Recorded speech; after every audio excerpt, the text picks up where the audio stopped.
Hi, I'm Chantra Powell, and I'm the Proven Not Perfect podcast host and a best-selling author on Amazon. Do any of these words call out to you?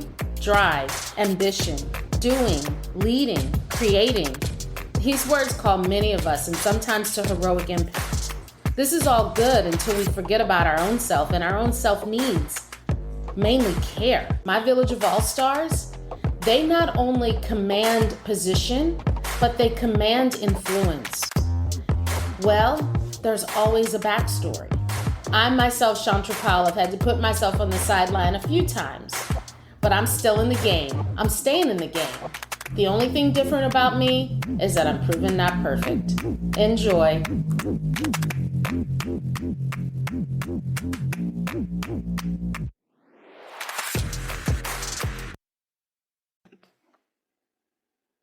Hey, Proven Not Perfect. I hope you're doing well. Look, I want to talk to you today in this August conversation around a word that I think many people misunderstand, and that word is kindness. Today, I want to talk about kindness. Now, why? Why do I want to talk about kindness? Because I think that it's one of those words that's underappreciated in business. When you look at somebody's resume, how often do they feature kind leader? Sounds silly, but this is perhaps a missing element that so many leaders have, and that is the requirement of kindness. So, first and foremost, when we think about kindness, let's kind of ground ourselves on the definition. Kindness is having empathy. Kindness is considering your viewpoint in the context of the situation and the other person's need and what the situation requires and asks for. Kindness is being willing to hold back when the situation requires you to do so. Kindness is pivoting when a situation doesn't allow you to bring your best self forward. That's kindness. It's kindness to me anyway.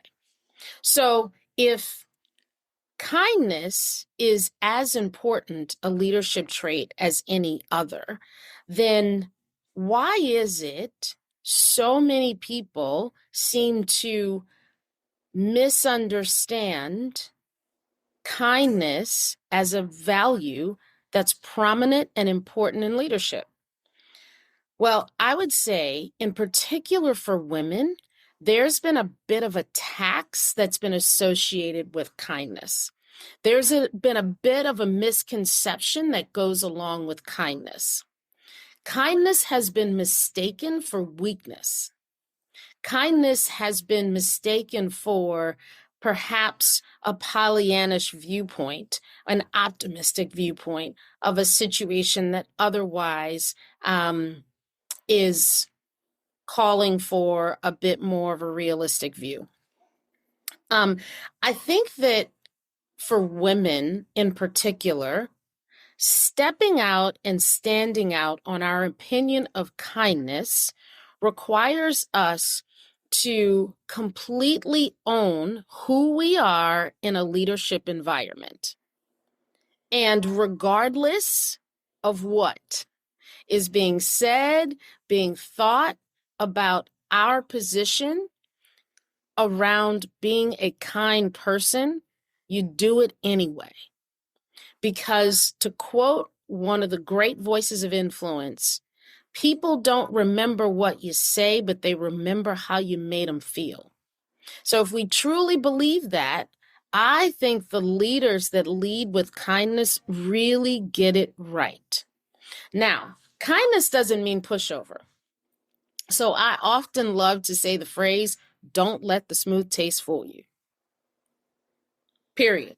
Because just because I try daily, don't always get it right. Remember the tagline, proven not perfect. Just because I try daily to lead with kindness does not mean that I have misunderstood, or more importantly, I'm not seeing the big picture of the game. Doesn't mean that. What it does mean is that I stand on my values all day long. And in standing on my values of kindness, I choose to show up asking the situation, what is best? What is needed? How can I show up to bring forth all the things that are required to bring what's best and what's needed as a leader in that position? So that's what I wanted to talk about kindness. I'll share an example from earlier on in my career. I can remember distinctly being in a situation where it was pretty clear that my kindness was mistaken for the lack of edge to advance the mission. And I can remember being very disheartened by a comment that I received in an operating review that referred to a Pollyannish viewpoint, a Pollyannish position, because my kindness, because I chose not to lead a team with reckless abandon and expecting behaviors that I knew were and expecting advancements that I knew, both of those things, behavior and advancement that I knew were not capable within that team based on skills and experiences, I chose to acknowledge what existed, to be kind to the people and to the situation, and to bring about new ideas and solutions to help us to move the mission forward. That's kindness.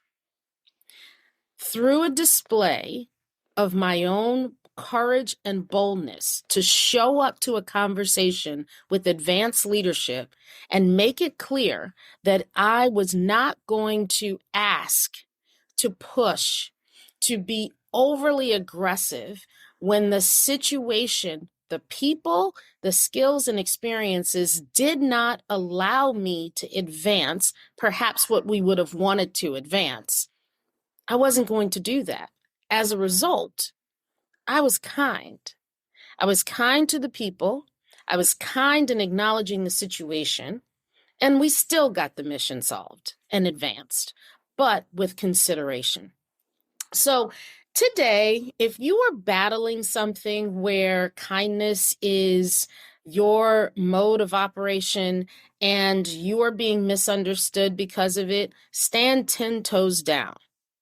Stand in your integrity, be who you are, show your strength, because if you do stand 10 toes down, stand in your integrity, show the kindness that the situation and the people are asking for, your strength will prevail and the situation will improve and you will advance, period.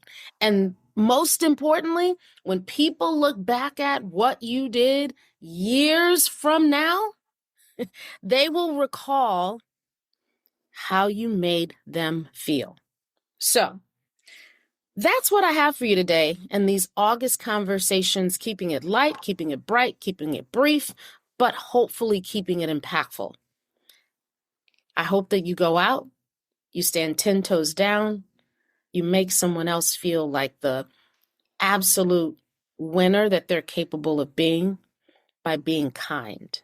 And you also advance situations to be the best situations that they can be because you are kind. Proven not perfect. Thank you. See you soon. Bye.